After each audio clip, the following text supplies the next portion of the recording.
Good day. Welcome to today's class. In today's class, what we are going to look at is reliability tests using the Cronbach Alpha. The Cronbach Alpha is a coefficient which represents the internal consistency of the items that you have put in your questionnaire. So let's go into it. So what is reliability? The reliability of a measuring instrument. The measuring instrument in this context is a questionnaire.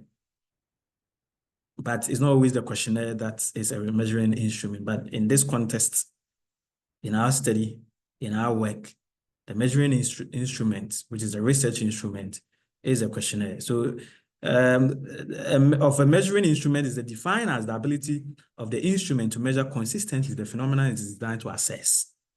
Okay, so if you have designed a questionnaire to look at the risk, the factors that cause project failure, then the items must be able to consistently measure the project failure. If you are saying that 20 items and the items that lead to project failure, then consistently when we check, then the 20 items should be able to do that. Reliably, therefore, refers to test consistency.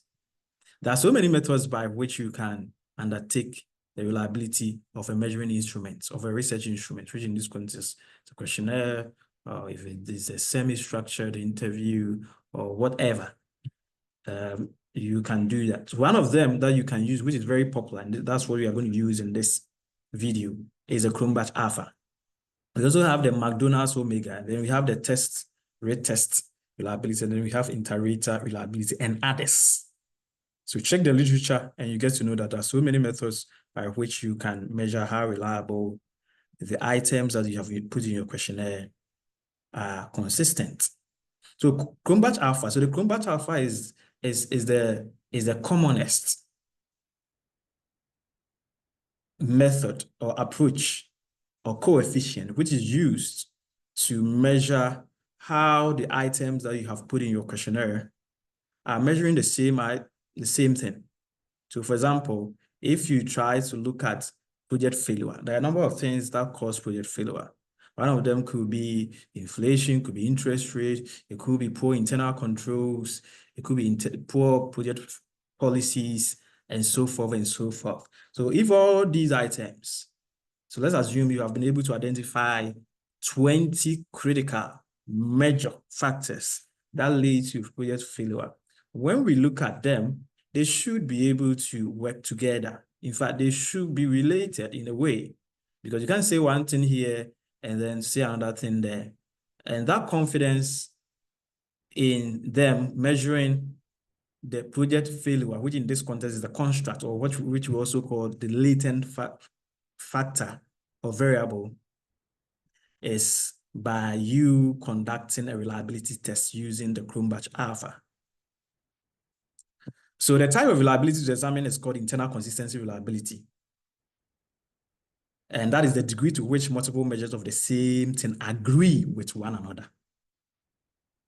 Okay, they have to agree. Because you can't be talking about project failure and then you go and bring in something which is not related to project failure.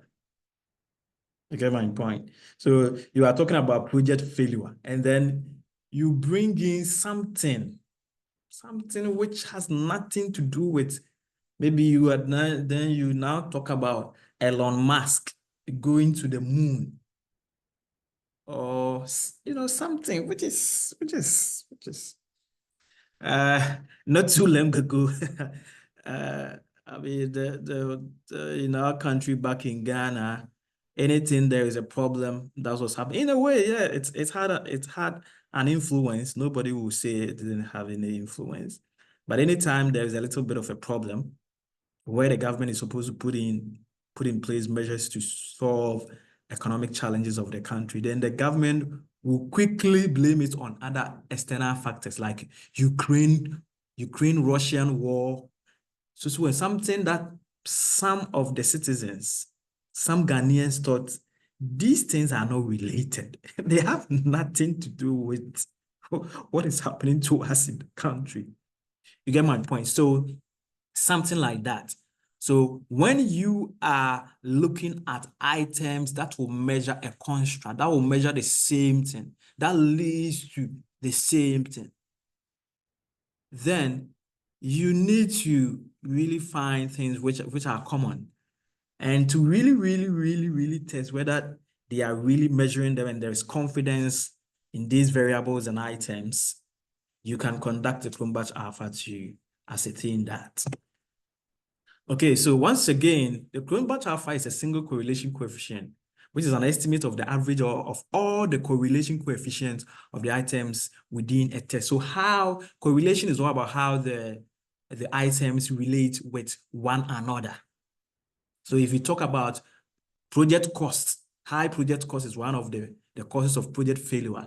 And you talk about poor internal controls as one of the causes of project failure. You can look at how these two items or variables, they indeed relate or they work together to cause project failure. If a Cronbach Alpha is 0.7 or above, then it suggests that all the items are reliable and the entire test is internally consistent. This is what has been seen, has been agreed in conventional literature. So when you read literature, when you read articles, this is what a lot of studies have used. Somebody like Joseph Hare, and others have established that, yes, 0.7 or above is considered as an acceptable Cronbach Alpha. But very soon, or later on, we will see that you have to also look at other things as well. If Cronbach Alpha is low, then at least one of the items is unreliable. And therefore, that item must be identified. And if it's possible, remove that item. So when you have 20 items, once again, I'm using the project failure.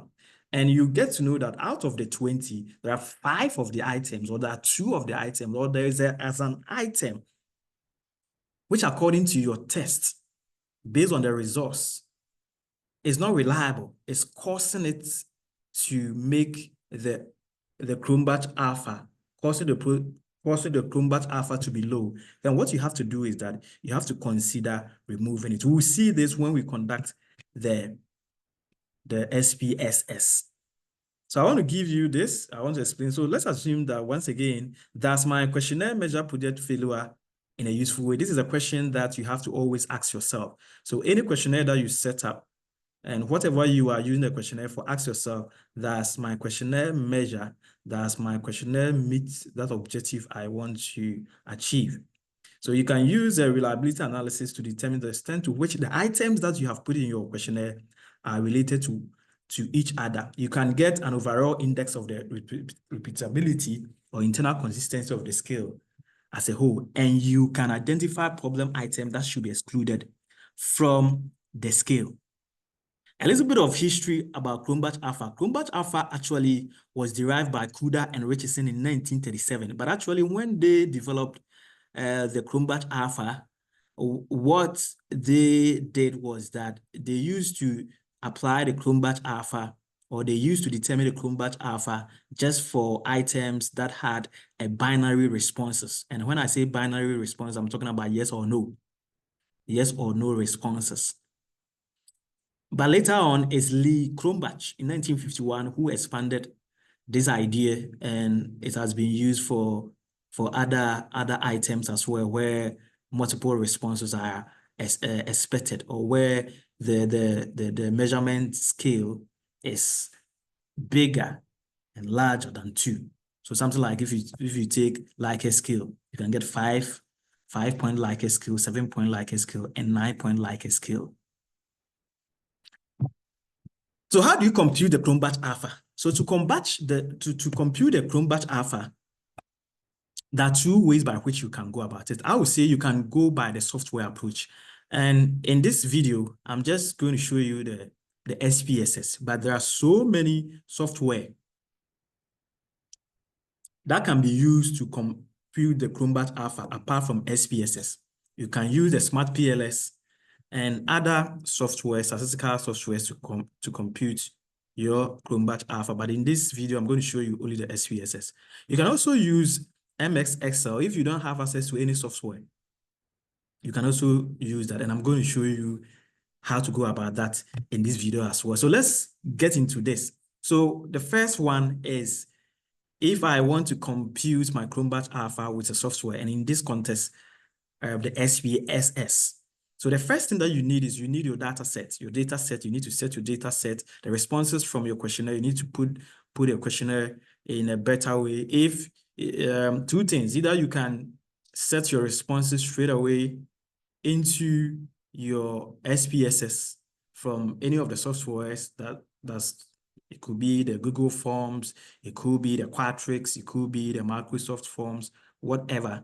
You can just enter your data from the responses. If you are receiving the responses via email, you can just put them in the SPSS software. And after that, you just run your software. You just run to check the reliability test. So I'm going to show you how to go about that here. So if you want to do that, what you have to do is that, so I want to do something new. So what I need to do is that, because I already have my data set, and this is how I set my data set. So I want to show you how I set my data set, and you can do the same when you are putting together your data set to run in the SPSS. So in this Excel, and in this context, which we are dealing with, project failure. So I asked 24 questions. I put in 24 questions, 24 variables, 24 items that lead to project failure. And these are the responses I received from 100 respondents. 100 respondents. Oh, that's great. Okay. So you can do the same thing for yours. So I have that. So once I have that, I come back to my SPSS, and then I import. So I import Excel.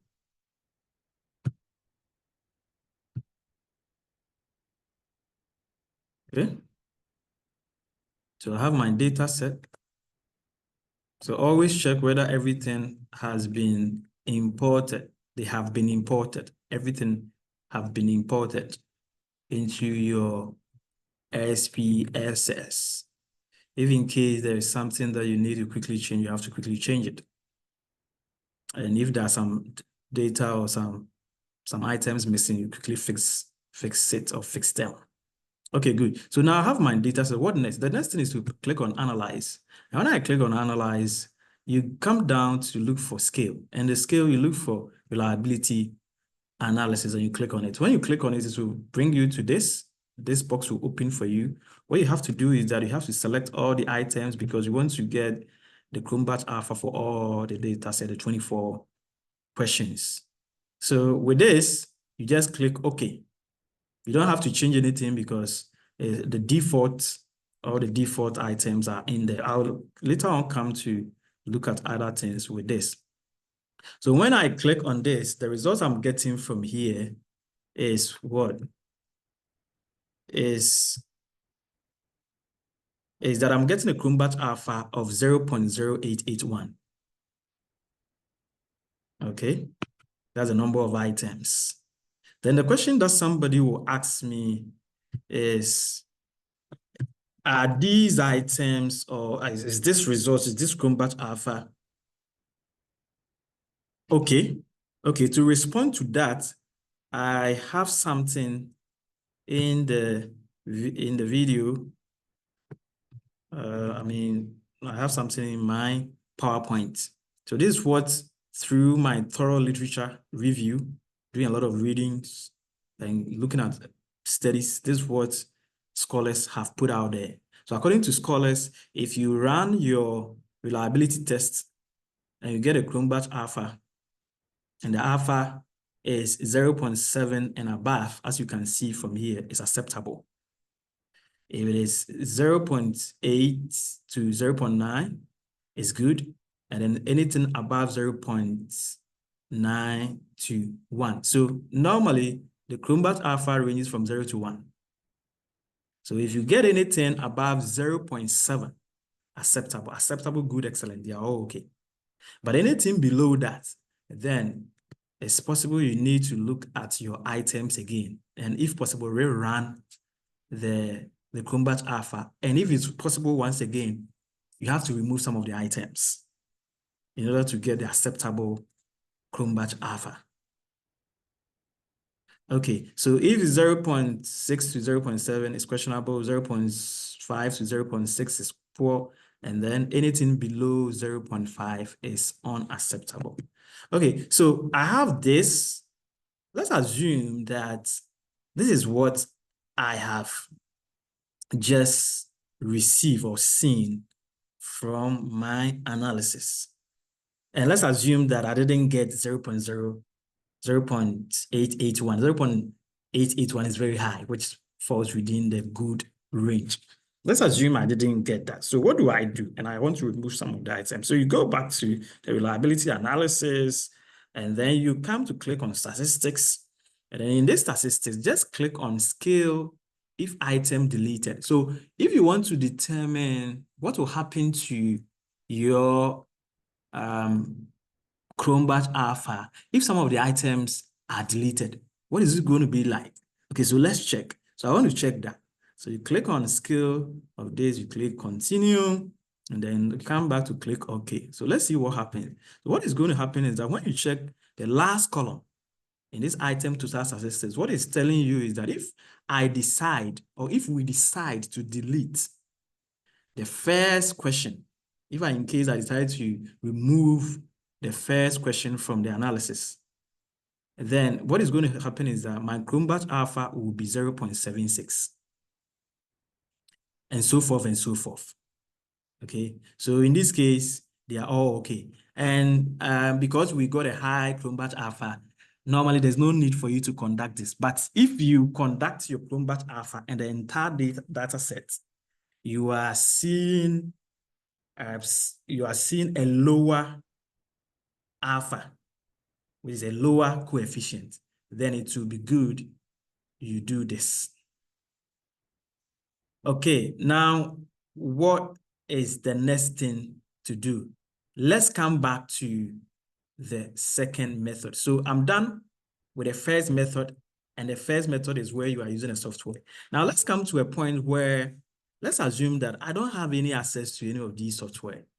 I don't have SPSS, I don't have Smart PLS, I don't have any of the software. So what can I do? What you can do is that you can also use the Excel. You can do this with an Excel sheet. Okay, so with the Excel sheet, what do? All that I need to do is I need to get my formula. So there's a formula for how to go about computing the Cronbach Alpha. And this formula has been put out there by scholars by Lee, Cronbach, and also other scholars have also expanded on this. So what is the meaning? So if you look at the formula, the NQ here represents the number of items, which in this context, the number of questions I asked. So I asked 24 questions, right? If you remember from what I showed to you not too long ago of my data set, 24 questions. Okay, so that is the numerator here. And the denominator is, yes, the same number of questions minus 1. Then you multiply it, multiply everything into bracket. You multiply everything by the total, 1 minus the total variance of each of the items, which in this context, each of the questions. And then you divide it by the total variance of the entire data set, which is the totals, which we'll see very soon.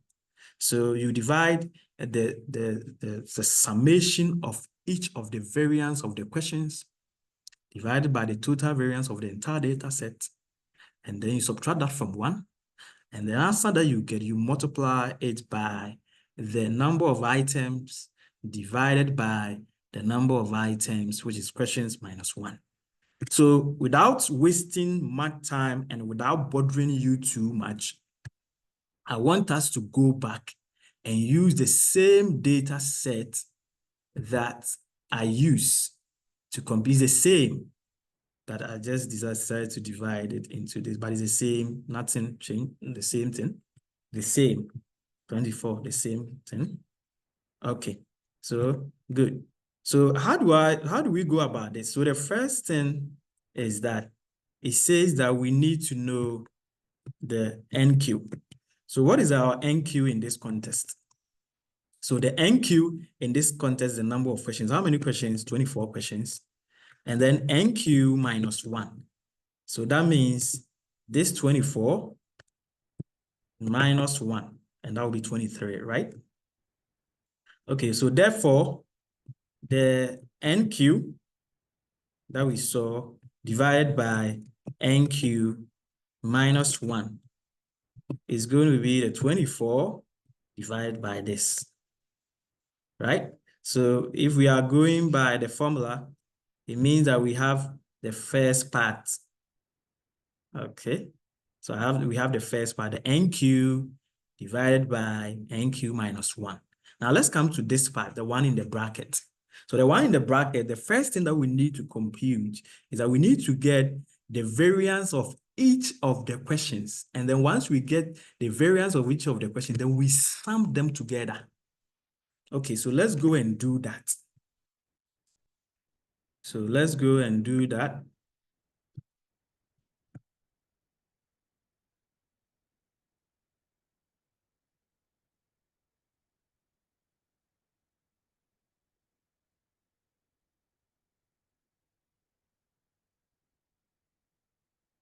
Okay, so the variance of each of the items, which in this case, each of the questions, we put it properly. So how do we get that? So let's do that.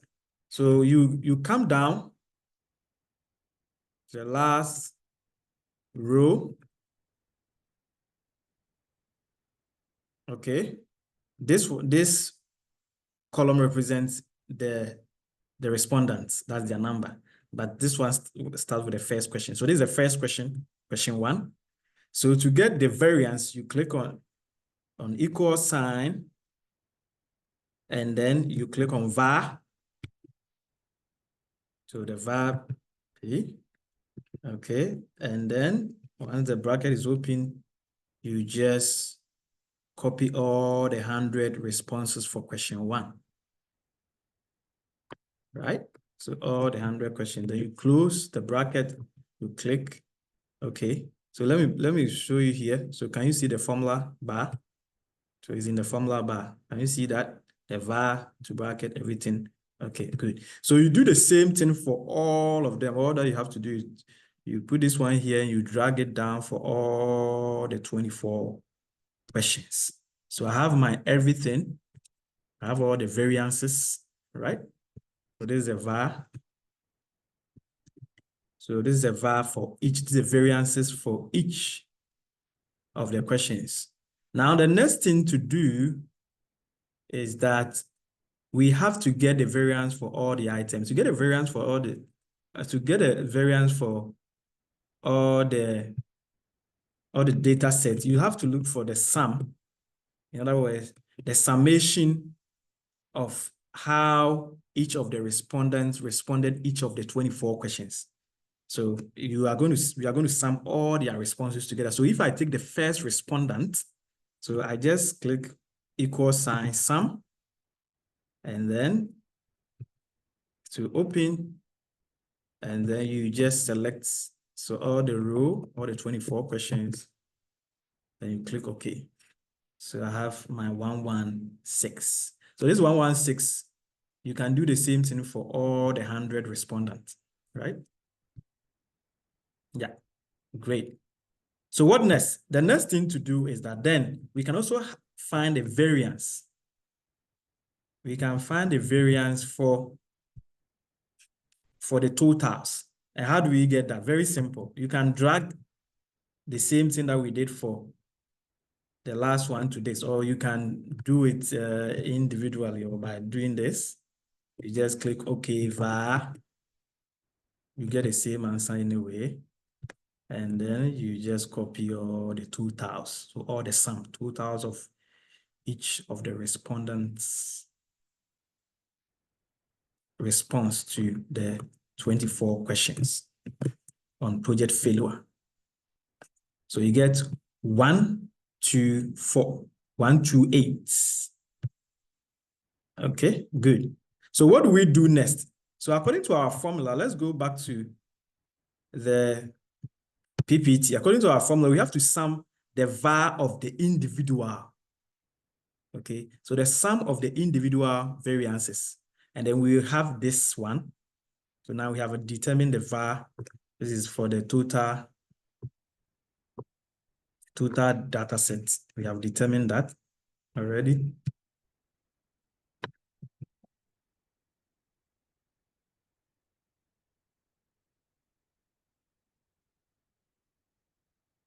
Okay, so please, once again, do this when you don't have access to any of the software. If you have a software like the SPS, it's simple, just a click and then you get that. Okay, so we have this one, and this one is a 128. Yeah, so that's the var for the totals. We have that. Now let's do for the individual. So the individual, once again, you do a sum. You total all the variances for the 24 questions. So you add them together and then you get a total, right? Okay, great. So now we have everything according to the formula. So now let's apply the formula. So the formula said we should divide this. We have already done this. Now let's do the one in the bracket.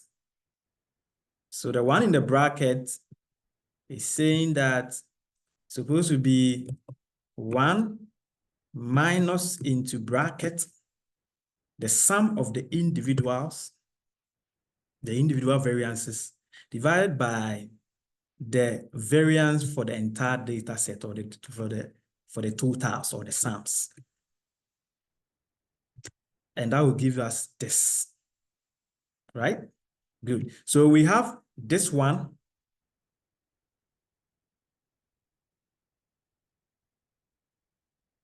In the bracket, and then we have this outside the bracket. So what do we do? So according to the formula, we have to just multiply the one in the bracket and the one outside the bracket to get the alpha. So very simple. What we have to do is that you just pick this, multiply it by this, and that will give you your answer. And as you can see from what we did,